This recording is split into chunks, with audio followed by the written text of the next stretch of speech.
আসসালামু আলাইকুম ওয়া রাহমাতুল্লাহি ওয়া বারাকাতুহু। সবাই কেমন আছেন? আশা করছি সবাই ভালো আছেন, সুস্থ আছেন, আর আমিও আপনাদের দোয়ায় অনেক ভালো আছি।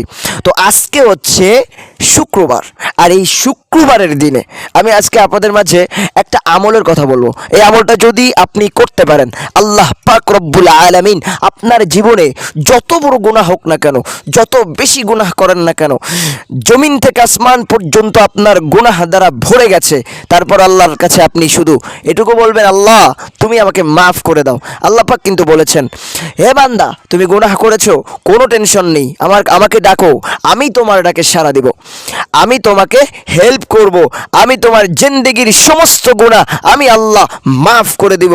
আল্লাহ পাক রব্বুল আলামিন বললেন, হে বান্দা গুনাহ করেছো, আমার রহমত থেকে তুমি কখনো নিরাশ হও না, কারণ আমি আল্লাহ পাক রব্বুল আলামিন কোন সময় কিভাবে তোমাকে মাফ করব সেটা তুমি এখনো জানো না।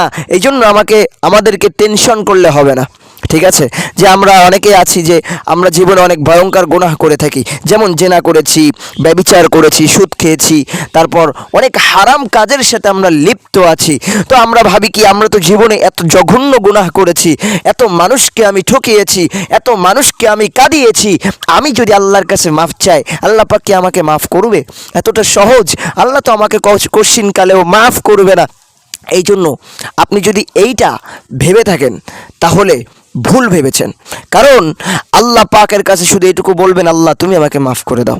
আল্লাহ এমনটা হতে পারে 1 সেকেন্ডের ভিতরে আপনার জিন্দেগির সমস্ত গুনাহ, একদম সব গুনাহ মাফ করে দিয়ে আপনাকে নিষ্পাপ বানিয়ে ফেলতে পারে। চলুন তাহলে বেশি কথাবার্তা না বলে, আবার অনেকে বলবে হুজুর এত ফকবক করেন কেন, আপনি আমলের কথা বলেন। তো যাই হোক, আমি এখন আমলের কথাই বলবো, আর এই আমলটা শোনার সাথে সাথে প্রত্যেকেই চেষ্টা করবেন এই আমলটা করার জন্য।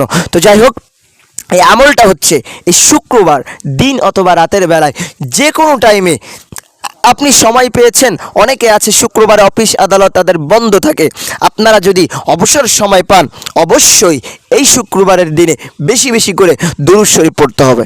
কী পড়তে হবে? দুরূদ শরীফ পড়তে হবে। আর এই দুরূদ শরীফের এত পাওয়ার, আপনার সংসারে শুধু অশান্তি আর অশান্তি।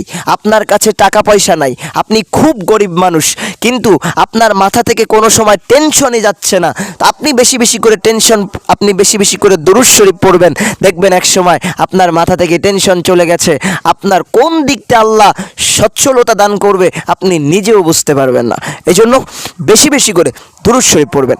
দেখেন, আমার মনে হয় দুরূদে এত পাওয়ার, এই দুরূদ শরীফের এত পাওয়ার, আপনি যদি শুধু দুরূদ শরীফই পড়েন আর নামাজ কালাম ঠিক মতো পড়েন, তাহলে এই দুরূদই আপনার জন্য জান্নাতে যাওয়ার জন্য যথেষ্ট হয়ে যাবে।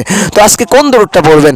এই দুরূদটা আমরা সবাই নামাজের ভিতরে যে দুরূদটা পড়ি, আমার সাথে সাথে বলবেন, আল্লাহুম্মা সাল্লি আলা মুহাম্মাদ ওয়া আলা আলি মুহাম্মাদ কামা সাল্লাইতা আলা ইব্রাহিম ওয়া আলা আলি ইব্রাহিম ইন্নাকা হামিদুম মাজিদ।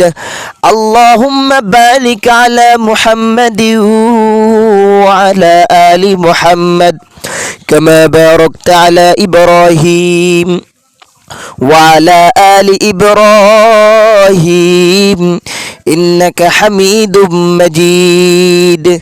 এই দুরূদ শরীফ আমরা সবাই পারি, অনেকে আছি আমরা যারা পারি, অথচ আমাদের দুরূদ শরীফ সহি শুদ্ধভাবে হয় না।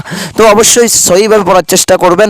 শুধু যে আমল করে গেলাম তাহলে কিন্তু হবে না, আপনাকে অবশ্যই 5 ওয়াক্ত নামাজ ঠিকমতো পড়তে হবে, এবং এই শুক্রবারে বেশি বেশি করে দুরূদ শরীফ পড়বেন।